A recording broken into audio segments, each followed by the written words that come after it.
welcome Sinead Automatic, come on, get up here. I think he thinks he's Paul Gascoigne. JAH WOBBLE. You're not, Please. Sit down. I tell you, the guy thinks he's Paul Gascoigne now, don't you? Yeah, great to have you on the show. Are you going to move up this way, the two of you? Just being polite, you know. I should say, have you met Boy George before, JAH WOBBLE? No, right. Sinead O'Connor, Boy George? I'm sorry, you know, I'm not supposed to know about all this kind of stuff, am I? Listen, it's nice to hear you playing there, but, I mean, you've been knocking around for, I don't know, what, 12 years? Yeah. No, it's about 12, 13 years. A long time. Yeah. But, I mean, all this sort of fusing different Eastern musics, you know, and funk and jazz and everything, and a bit of reggae, has, you know, predated Balearic beats by about 10 years, didn't you, really? Yeah, but there was people doing that sort of thing 3,000 years ago. So it's like this. This is a story. Concentrate on it, girls. Become like the mother, part of the archetype. Become ready to receive. The mother. Choose to allow spirit to penetrate matter. This is what I've learned. Still a neurotic, but got a mystical side as well. Allow spirit to penetrate matter, OK? And it's the power of the female, the power of the mother archetype. Now, that's the eternal rhythm. That's the doom, ragagaga, doom, doom, doom, rag, like your Egyptian rhythm. That's like Celtic music. It's similar. People called it Eastern, but it's the ancient form of music. The Celts was actually one time all over Europe. So it's an ancient thing. It's a nurture thing. It makes the cycle. But there's past lives, there's future life. This is this life, it ain't a rehearsal. You have to be of this time, this place. You've got to be like me, you've got to be hip. Right? That's right. So listen. And then like the milker, like the penis thrusting out into the world, you make it at this time and place. There's a man in every woman, if you know what I mean. There's a woman in every man. Normally, the man fancies the man in a woman, and the woman fancies the woman in a man. That's the story. Right. Anyway. Sinead, how did a nice girl like you meet him? She is a nice girl. Little diamond. A very strange woman. A strange Irish woman. How did you actually run across JAH WOBBLE? Have you got a few of his LPs in your collection at home? No, I don't. No, I don't. I met him because he's a friend Why of my is she husband's. strange? No, she's good. I'm a lot stranger now.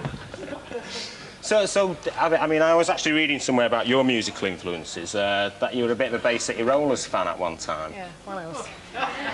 Wasn't everybody there? I was young. Yeah. But were you fanatical? Did you ever write him a letter or anything? No, but I used to really have a crush on Eric Faulkner, the bass player. I used to think he was gorgeous, and I used to think his hair was really beautiful too. He'd be ringing you up later, you know. I mean, you actually do believe in reincarnation, don't you? Yeah, I think life goes on. The spirit has been before, will be again and all that, yeah, I do. So are you a vegetarian and stuff like that? No. Like I said, I'm a neurotic. Any sickness I display me like, I'm just working through all that. Yeah? And we've all got different forms of sickness. So, you know, whatever. I smoke 40 fags a day. Don't do drink or booze no more. Booze or drugs anymore. There you go. You might end up being reincarnated as me by the sounds of things. Yeah. Terry. Well, please don't say things like that. Time for a quick drink of water. He's all bad boy. And there's only you and my mother would say that. You're quite into all this New Age stuff, aren't you, and reincarnation, which I think is a bit off for a Catholic girl, Sinead. Well, Jesus. What do you say? Well, I don't know what to say to that. I mean, like you yourself, at the moment, I was reading somewhere that you said you wanted to jack in music or, you know, let that simmer down a little bit and look more towards acting, and I believe you've got a few parts coming up there. There's Joan of Arc movie and everything. Yeah. How did that come about? Because the lady asked me. I did.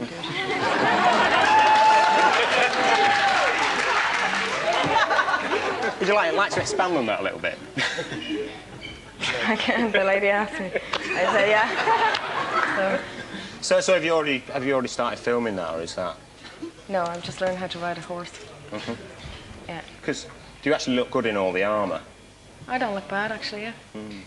Did you have to watch the? I think it was Ingrid Bergman one. It was in the original. I didn't like it. You didn't like it? She's very Joan was very kind of wimpy and like that, which isn't really at all what she was like. Well, I don't know. She didn't go too heavy on the makeup in that film, She did liked she? fine clothes, though. Well, I mean, you're into the reincarnation business, aren't you? New Age. I heard somewhere Into it? Well, how can you be into it? I heard somewhere that you wanted to put Kylie Minogue in a flotation tank. It's got nothing to do with reincarnation, though. You know, people shouldn't slag Kylie off. It's a terrible thing to slag Kylie off. We love her. You know, just because, you know, it's really not a good idea. Oh, I wasn't slacking her off. I was No, I know, actually saying... just, you know, because lots of people do, you know. I just said when I was doing my show on BSB, it would be good to get her in a flotation tank and then interview her afterwards, because then you'd get a really good interview when she was really relaxed. I thought it'd be a good idea. Let her float for a while and then talk to her. Yeah. You know, with the towel wrapped around her. I thought it'd be a really novel idea. But I do believe in reincarnation, definitely. And she don't come out until she promises not to record again. You're being a very naughty lad. We do love Kylie on this show. Collins, Dire Straits, fucking everybody else. Do you think that a lot of rap and hip-hop, I mean, I know you're a fan, aren't you, Sinead, of that kind of music. Do you think it does actually glamorise violence? No, I don't. No, I don't. Not any more, obviously, than rock and roll music does. I just think you read about it more often because it's black people. Well, you know, at the end of the day, if they're going to focus on the... Do you think they actually make more of a problem by focusing on the problem, then?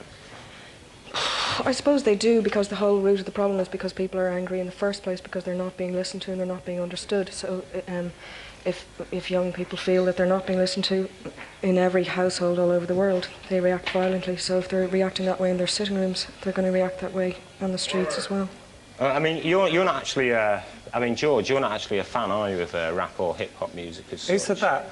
Well, you know, I mean, the image. You're not a fan of the image. I like rap portrayed. music, but I don't like the homophobic aspect of rap at all. I don't like the fact that they don't like queers. But it doesn't Having said that, that does exist in rock and roll as well. But obviously, you know, it is a big issue with rap, for me anyway. I mean, you've always been into all kinds of music and everything. I mean, do you actually think that... But yeah, well, I mean, all right, I'm not skipping over the subject, you know, but it's like... I was trying to bring JAH WOBBLE into this one. You might regret it. Right. Do you actually think that the image that they portray is good for black music in the end, when they do show, you know, videos of gang violence? Why aren't we sitting here talking about the image that white musicians portray? Yeah. Why aren't we talking about that? Why is it an issue? We're having a conversation about it because it's rap music. Yeah, I mean, it's just because we'd seen that film about the colours get... I know, but we didn't ever see a film about the things that white music has done to incite violence or, you know, abuse of women or any of those things, you know? Well, I've just been... I mean, that is something, obviously, that, you know, we do try to cover on the show whenever we can. And something that I'm not criticising you, I'm just saying, you know, there's your answer. That's the answer to all the questions you could possibly ask about rap music. But they're still homophobic. Oh, you had to get that one in, didn't you? They are, though. They're anyway. definitely homophobic.